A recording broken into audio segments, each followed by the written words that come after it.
What if I told you Warren Buffett isn't really a stock investor, and that if you try to copy him by picking stocks, you'll almost certainly fail?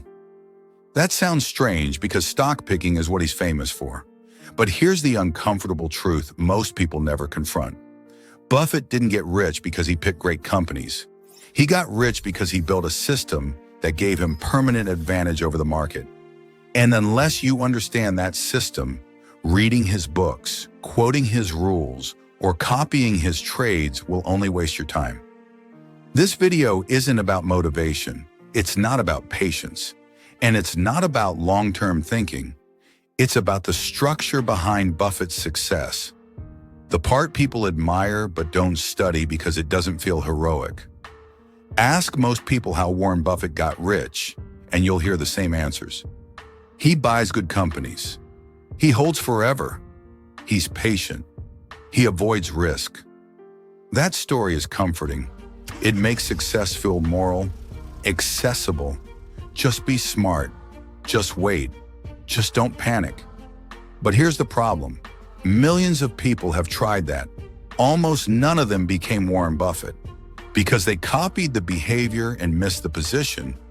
Buffett doesn't operate like a retail investor. He never has. He operates like a capital allocator with structural advantages. And that difference changes everything. Warren Buffett's real business is not stock picking. It's control of capital, specifically insurance float. This is where most people tune out, and exactly where the power is. Insurance float is money customers pay up front that Buffett gets to hold for years before he ever has to pay it back. And during that time, he gets to invest it. That means Buffett controls billions of dollars that cost him almost nothing. To see how early Buffett understood this, you have to go back to 1967. At the time, GEICO wasn't glamorous. It wasn't dominant. It wasn't even stable. But it had one thing Buffett cared about more than earnings. Insurance float that was growing faster than the company's need for it. Buffett didn't buy GEICO because the stock looked cheap. He bought it because he understood what the business produced. GEICO collected premiums up front, paid claims later, and in the gap between those two moments, it generated large pools of investable capital. By 1967, Buffett committed roughly 40% of Berkshire Hathaway's net worth to GEICO. That wasn't diversification. That was conviction in a system. Over time, GEICO became one of Berkshire's core engines, a capital factory that refreshed itself every year. While other investors worried about quarterly results, Buffett was quietly building a war chest that didn't depend on Wall Street and didn't answer to impatient shareholders. This is the moment Buffett stopped being a stock picker and became something else entirely. A man who controlled time and controlled capital. In Machiavellian terms, he fought wars using other people's resources. Most investors use their own money. Buffett uses cheap, patient, renewable capital.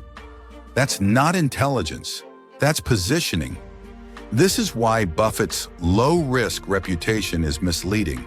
When you control float, time is on your side, volatility becomes an advantage. Mistakes don't kill you immediately. Buffett can wait when others can't.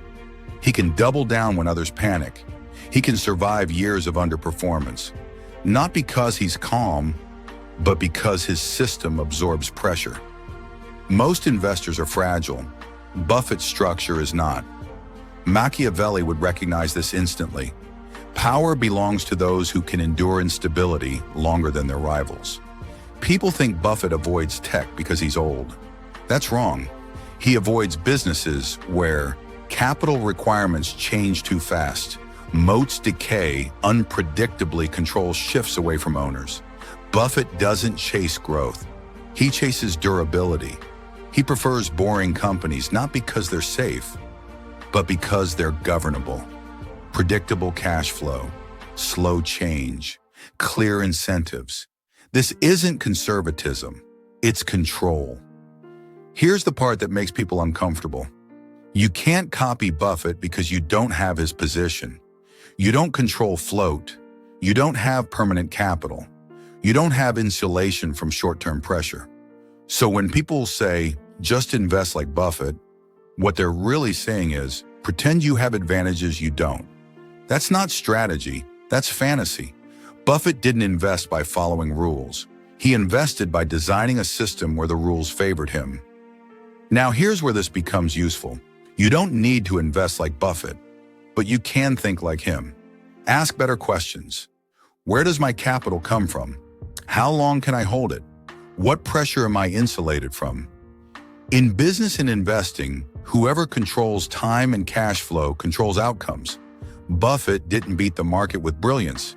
He outlasted it with structure. People misunderstand Warren Buffett because they study the surface and ignore the machine underneath. They admire the patience but miss the protection. They quote the wisdom but ignore the positioning. This channel exists to study that layer, the layer where power is actually built. If this shifted how you see investing or business, subscribe to Strategy Syndicate. We don't study success stories here.